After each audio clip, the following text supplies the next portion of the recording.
Welkom by die week se AMT Wildoorsigg.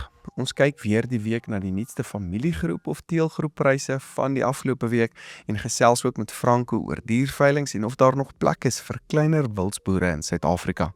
Als in hierdie week se episode, so moet dit nie misloop nie. Hierdie week sien ons dat vlaktewild so bietjie gedaal het, maar dat die intermediêre wild, hoëwaarde wild en kleurvariante se gemiddelde pryse dan redelik opgeskiet het oor beter genetika en dierder veilings wat dan gehou was die afgelope week. Soos gewoonlik, ons gaan nou kyk na die gemiddelde pryse van 'n teel of familiegroep wat dan 'n ram of bil insluit as ook 'n paar vroulike diere en jonger diere. Dit sluit nou nie hierdie geweldige dierramme of bille ook in van die afgelope week nie. Vir familiegroepe onder vlaktewild het springbokke gedaal na R5,226, rooibokke op R2,953 met blesbokke op R3,428. Gemsbokke bly op R17,118 met blouwille beeste onveranderd op R6,422 gemiddeld laasweek. Familiegroepe onder intermediêre wild het Kaapse elande dan met 0,4% gestyg na R17,290 per dier, met koedes ook bietjie hoër op R12,976. Njalas daal 1% na R9,433, rooi hartebeeste bly op R11,032 en Ledgers onveranderd op R8,216 per dier gemiddeld. Vir familiegroepe onder hoër waarde wild het Livingston elande dan sywaarts gebly op R24,786, Buster gemsbokke of rouens steeds op R27,500, buffels ook sywaarts op R25,714 met swartwit pense dan steeds op R24,563 per dier. Teelgroepe onder kleurvariante het as volg verhandel. Wit blesbokke op R4,375, swart rooibokke op R16,279 met wit flank rooibokke steeds op R16,556. Koper springbokke bly onveranderd op R3,986,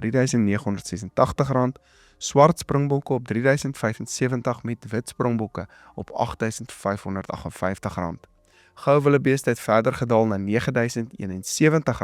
met koningswillebeeste op R30,000 per dier gemiddeld laasweek. Soos beloof gesels ons alweer met Franco vanoggend. Ons kyk bietjie wat in die wildbedryf aangaan met veilings wat nou die afgelope naweek dan nou weer plaasgevind het en ek dink die voordele en nadele van wild, maar kom ons begin dalk by die veilings van die afgelope naweek. Jy sê daar was 'n bietjie 'n paar hoë pryse gewees. Môre Johnny, ja. Ek dink ek ken die wildbedryf en dan elke jaar word ek 'n blou oog geslaan elke naweek na 'n goeie veiling.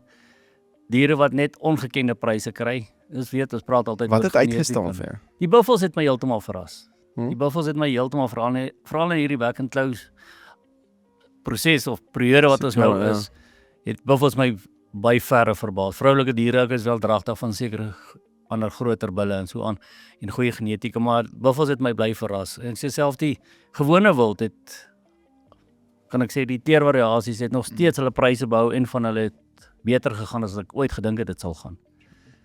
Nou, maar jy sê daar's maar sekere groot kopers wat maar bly die groot rolspelers in die mark eintlik nou wees. Ja, dis sagkens gestel, die groot rolspelers. As jy gaan kyk, en dis wat my bekommerd, en ja, ons gaan nou 'n bietjie verder praat oor dit, maar jou kern, of kon sê 90% van die, is jou ou manne in die bedryf. Die ou veilings wat daar was. En nuwe ouens wat kom inkoop nie, so hulle koop maar so amper by mekaar dan op 'n manier. Ek wil nie sê hulle koop by mekaar nie, maar daar speel 'n groot rol, definitief, kon sê so. Maar die nuwe ouens wat koop, waar feature hulle? Waar kom hulle, staan hulle uit? Jy sien hulle nie op 'n ander veilings uitkom nie. En as ek tog 'n paar miljoen rand gaan belê in 'n produk, wil ek ook eers dan my produk bekendstel. En dis wat ons van die begin af gesê het, wat gebeur met daai nuwe ou wat toetref? Waar is sy mark? Waar verkoop hy sy goed? As jy nou 'n nuwe ou het wat inkom en hy betaal 3 miljoen rand vir 'n bok nou, vir 'n buffel of wat ook al, en jy het nie daai mark of jy het nie daai veiling om hom weer te gaan verkoop of sy diere te gaan verkoop of die koeie wat deur hom dragtig is te gaan verkoop nie, dan gaan jy tog nie doen nie. Die jonger of die kleiner, die nuwe ouens, kom ek sê so. Ja, dis vir my moeilik. Sê ons praat al baie oor hoekom is my 40 duim sybel koei of sybelbil nie dieselfde, is nou eintlik 'n swak voorbeeld, maar 'n 40 duim sybelbil van my is R60,000 werd, maar ander huise is R200,000 werd. Ja. As jy dit aan die buffels gaan kyk, almal sit met 32, 34 duim buffelkoeie, wat ons nie 50, 60,000 rand voor kry nie. Daai goed gaan 200, 400,000 rand. Hoekom? Die swart-wit pense ook.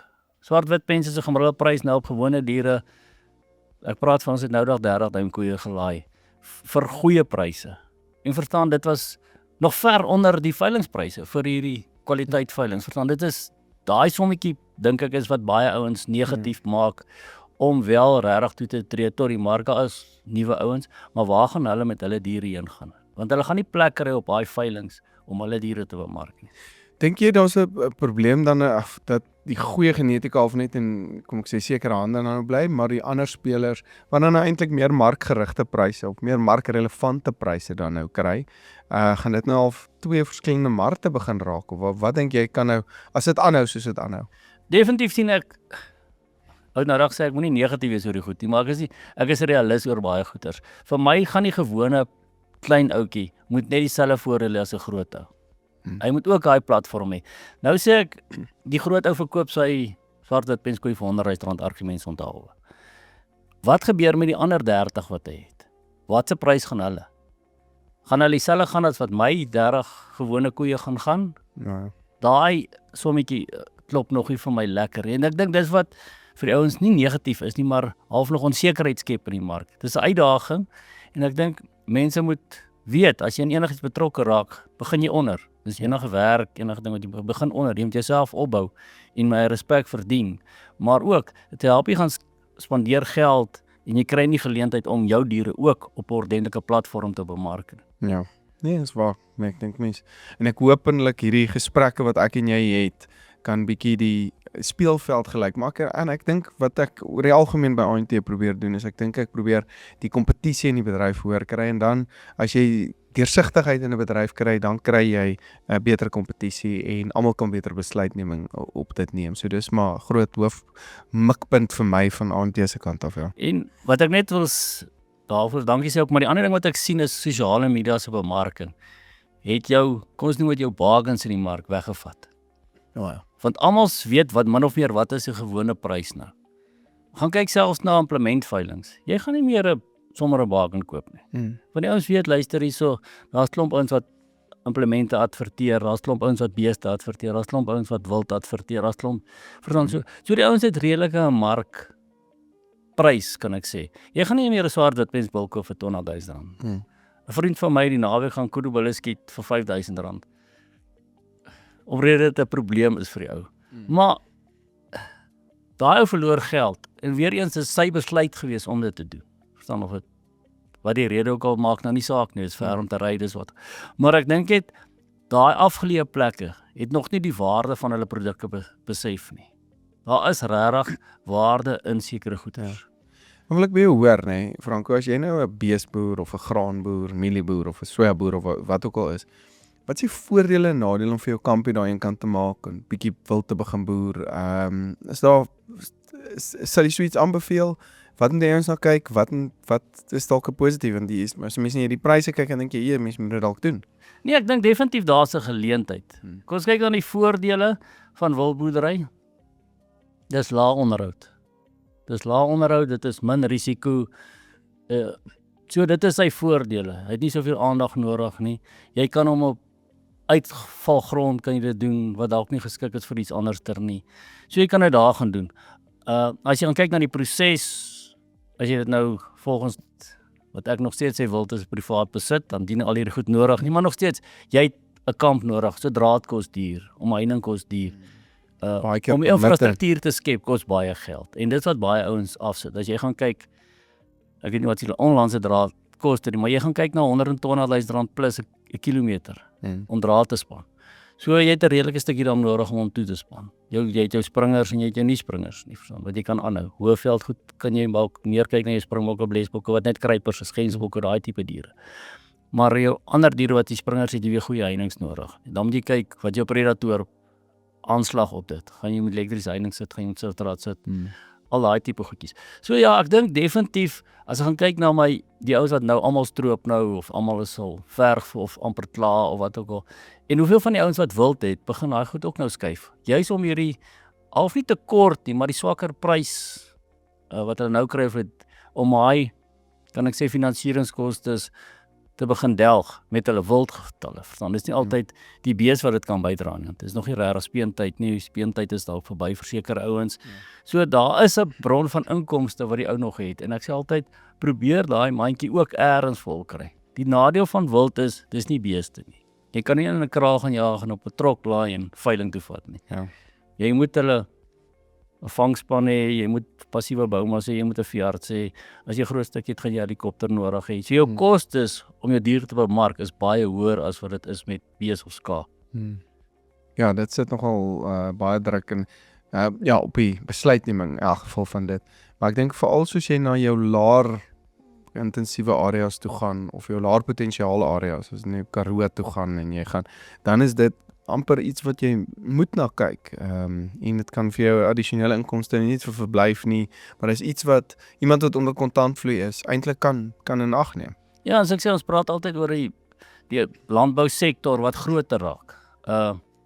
Jy moet diversifiseer, kan ek sê, groter plant om winsgewend te wees. Of jy nou 1 trekker het om 5 hektar te plant of 1 hektar om 10 hektar te plant.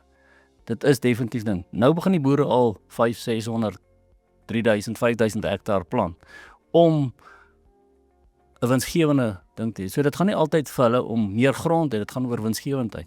En ek dink net om dele van jou grond wat nie regtig produktief is nie, beter te benut.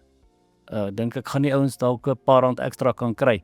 Dit is wel 'n duur proses om in te kom, maar ek dink dit is ook 'n langtermyn proses. Dis nie mielies wat jy vir jaar plant en oor 6-8 maande het jy jou geld terug nie. Dit is as dit reën en die omstandighede is daar nie. So daar is ook sy uitdagings. Ek gaan nie sê ons moet daar almal nou daarin moet lê nie. Daar is sekere kleurvariasies wat jy ons kan kyk na, maar weer eens, moenie gaan kyk na die pryse nou nie. Ek sê altyd, gaan kyk in 'n jaar so. Wat was die swakste prys wat 'n bok gegaan het? En doen jou sommetjies op dit. Want ek wil nou net sê, die help jy gemaak jou somme nou op die naweek se pryse en goed nie. Daar's net sekere mense wat daai tipe pryse gaan kry. Mense moet gaan kyk wat is daai swakste scenario en dan kan jy gaan jou beplanning op dit gaan doen en gaan kyk is dit moeite werd om jagters te kry, is dit moeite werd om hierdie vleis te verkoop of wat ook al. Daar's verskillende bronne van inkomste wat jy dit kan benut. Ja, definitief, as jy gaan kyk na die inkomste, jy praat van inkomste ook. As jy gaan kyk, ons praat oor sosiale media. Die Amerikaners weet presies wat betaal ons. Die Europeërs weet presies wat kos ons bokke. Hulle het ook kan dit ook gaan navors en sien. So ek dink wat ek sê die bargains is weg. Kom ons doen dit so. Maar ek dink definitief die ouens moet gaan kyk na geleenthede binne in sy omstandighede. Wat kan hy akkommodeer? Dit help ook nie jy gaan probeer 'n oue wildboer maak wat nie 'n wildboer is nie. Ja. Dan jy moet 'n passie hê, jy moet 'n liefde hê vir dit. En ja, jou beplanning moet jy gaan reg doen. Nie kom oor 2 jaar as jy maar ek maak nie geld nie. Ek gaan dan vir jou reguit sê jy gaan nie geld maak. As jy hulle net gaan los nie. Ja, jy moet weet dit is 'n seibull is 6 jaar, 5 jaar voor jy hom kan bemark. So dis 'n langtermyn proses. Nou as jy daai sommetjie baie keer gaan doen as jy sê die ouens ja maar jy kry op 5 jaar vir 'n seibull 60-70 000 rand. As ek 5-6 speenkalvers het, kry ek dieselfde hoeveelheid inkomste. Maar gaan kyk hoeveel seibulls kan jy dra per hektaar en gaan kyk wat is jou kan ek sê risiko verbonde aan dit. As 'n koei nie kalf nie verloor jy. Met 'n seibull, hy bly dan groei, maar weer eens jy kan nie verskillende ouderdom seibulbulle saam in 'n kamp weer gaan sit nie. Dan maak hulle mekaar dood. Ja. So jy moet daar's klomp bestuurfaktore wat in ag geneem moet word ook vir die ouens wat se luister gaan wildboer. En ek dink dis 'n ideale geleentheid vir hier ook om daai vrae vir ons uit te kry. Ek sal by ouens gaan kuier en met hulle gesels oor dit en regtig sê kos kyk hierna, kos kyk daarna. Ja. En dis die voordeel wat ons sê van ons kennis. Ek sê dat ons deel elke week 'n bietjie kennis. Baie keer sê jy baie ons sê ons praat nonsens, maar ek sê net dis jare se nonsens wat ons geleer het. Ja. Om dit vir jou makliker te maak, jy wil makliker te laat vloei. En ja, om terug te kom na die ouens toe wat diere het om te bemark of wil bemark. Daar gaan definitief ek is besig met 'n groot verrassing, ons gaan volgende week daaroor praat. Ons gaan hierdie week dit vasmaak, maar vir nuwe ouens in die mark 'n geleentheid te gee om hulle kwaliteit diere te bemark. En dan wil ek regtig sien en dis 'n uitdaging wat ek eintlik in die mark het. As ek 'n 55 seibull of opsit op 'n veiling van 'n onbekende ouens, wat gaan hy gaan teenoor die bekende ouens of bekende veilings? As daar 'n groot verskil is, dan moet ons weet ons is besig met nonsens. Dis net my redenasie. En so ek is besig met daai projek om dalk in 2027, dis nou te laat, nie te laat nie, maar verstaan dit die dit vat om 'n ordentlike veiling te doen, vat ordentlike tyd om dit te beplan en so aan. So ek wil net daai basis gaan skep vir die ouens. En ons is besig nou met 'n 2 of 3 plekke wat ons kwaliteit diere in 'n omgewing op so platforms wil sit. En kyk wat gebeur dan. Of daar werklik 'n verskil gaan wees of nie. Want dit gaan die ouens dit self of vertroue in die mark terugsit.